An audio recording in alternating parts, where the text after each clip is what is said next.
আমার মা ও বোনেরা, আমার কিছু উচিত কথা শোনেন। এই ধৈর্য সহকারে আমার কিছু উচিত কথা শোনেন। এতদিন তো মুখ ফুইটা উচিত কথা কইবার পারি নাই, কি জন্যে জানেন?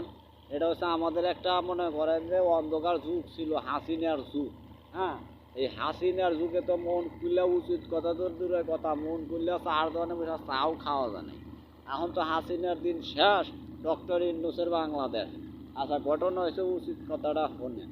উচিত কথাটা হচ্ছে, আপনারা দয়া করে মা এবং বোনেরা, আপনি করে পায়ে দইরা কই, আপনি করে অনেক রিকোয়েস্ট করে কই, কারণ আমি বাস্তব প্রমাণ আমার কাছে আছে। আপনারা দয়া করে পেট না কাইটা সুন্দরভাবে আল্লাহর উপরে ভরসা করে আপনারা বাচ্চা নেবেন।